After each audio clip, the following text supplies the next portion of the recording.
probinsya sa Sugbo, ang pagkabantog sa ato ang nasod.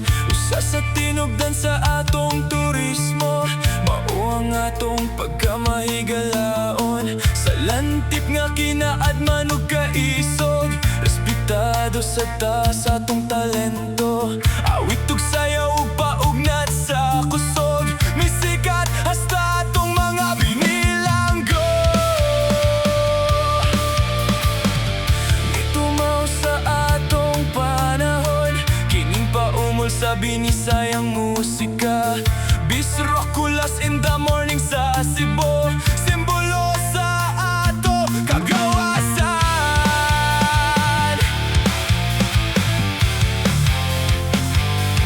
Rock binisaya sa kabataan, tingog sa atong panahon.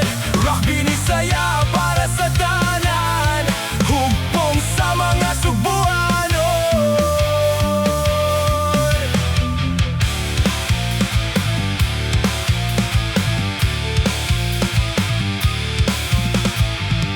Dunay pipila nga misaway, uyun-uyunan ta na lang sila. Ato na lang silang higugmaon, alang sa malinaw nga pakighiusa.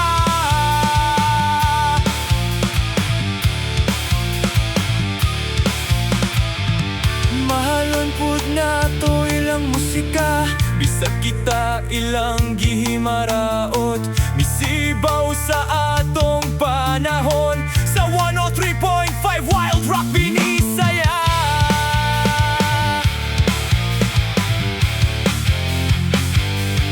Rock binisaya sa kabataan, tingog sa atong panahon.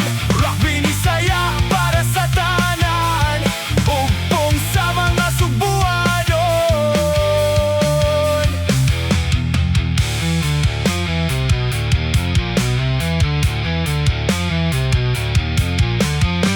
Aniya na, dungan tang tanan manganta, pwesto na, dungan tang tanan manglayat. Aniya na, dungan tang tanan manganta, pwesto na, dungan tang tanan manglayat. Aniya na, dungan tang tanan manganta, pwesto na, dungan tang tanan manglayat.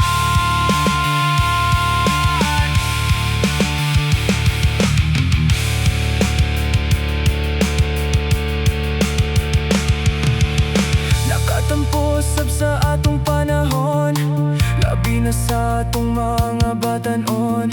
Sa mga bisyo ug mga tentasyon, lingawon tang ilang kaugmaon. Andamon ta ug atong amumahon, sa umaabot atong ipadayon. Kay giyat nga ni sa bagong